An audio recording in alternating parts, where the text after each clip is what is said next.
Dragon Ball Z Dead Zone is one of those movies where I finished it and just sat there thinking, yeah, that was fine. And honestly, that might be the biggest problem with it. There are things I genuinely liked, especially the fights, but other moments feel flat, rushed, or like the movie is checking off Dragon Ball boxes. Before I get into it, like and follow if you're into movie reviews where we actually say what we think, because this one is definitely not getting a nostalgia pass from me. The story is simple.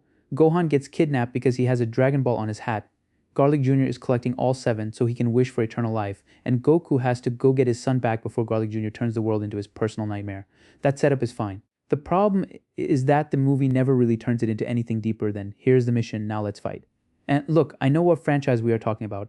Dragon Ball has never needed some insanely deep character study to work. That is not why people love it. What makes Dragon Ball addictive is progression. You watch these characters train, fail, get stronger, hit another wall, then somehow reach a level they did not think was possible. Even when the story is simple, you feel like the characters are moving somewhere. Dead Zone does not really give me that feeling. Goku is trying to rescue Gohan, Garlic Jr. wants revenge and immortality. Piccolo shows up because he has his own score to settle, and everything moves exactly where you expect. Garlic Jr. actually has a decent motivation on paper. His father lost the chance to become Kami, rebelled, got sealed away, and Garlic Jr. comes back, carrying that revenge hundreds of years later. That could have given him some personality. Instead, most of it gets explained and then immediately turned into another fight. That is where some of the dialogue lost me. Garlic Jr. talks about ruling the world, taking revenge for his father, bringing misery to humanity, and becoming immortal. But he never becomes more interesting than the villain we have to be today. The idea behind him is better than the actual character.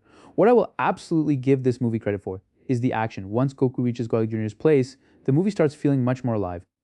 The fight with Ginger, Nikki, and Sancho is exactly the kind of fast, simple Dragon Ball action I wanted. Goku is trying to get to his son. These guys are in the way, and the movie just lets them throw hands. Then Piccolo shows up, and that is probably my favorite part of the whole movie. He does not arrive because he suddenly wants to be Goku's best friend. He makes it clear that he has his own reason for being there, and once Garlic Jr. is dealt with, he still wants to settle things with Goku. That feels right for the character. I liked seeing Goku and Piccolo forced into the same fight, while that rivalry is still sitting underneath everything. Even the moment where both of them remove their weighted clothing works because it immediately tells you they are finally taking Garlic Jr. seriously. That is Dragon Ball at its best. Simple visual storytelling that tells you exactly where the fight just went without needing a speech. Garlic Jr.'s immortality also adds something fun. Goku and Piccolo can overpower him, but they cannot just finish him normally. When he opens the Dead Zone, there is finally a situation where being immortal actually matters. But then we get to Gohan, and this is where I'm split.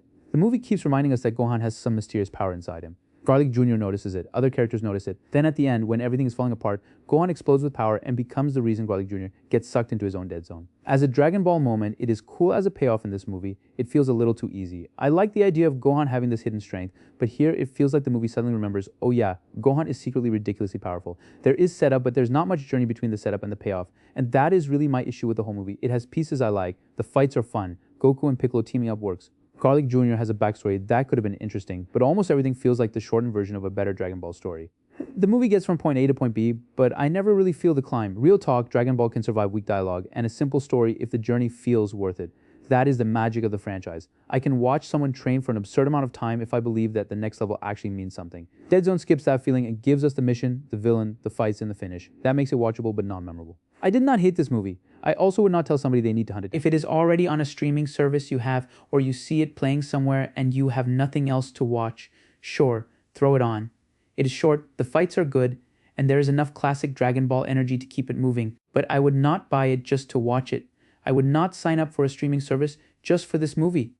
And if someone asked me for one Dragon Ball movie they absolutely had to see, this would not be the one I point them toward. So yeah, for me, Dragon Ball Z Dead Zone is a 6 out of 10. Not because it is terrible, and not because the action does not work. It is a 6 because it has enough good Dragon Ball ingredients to be entertaining. But it is missing that sense of growth and progression that makes this franchise more than just people punching each other. What do you think? Is Dead Zone underrated, or is it one you can easily skip? Let me know in the comments, and if you want more movie reviews without the nostalgia filter doing all the work, like and follow.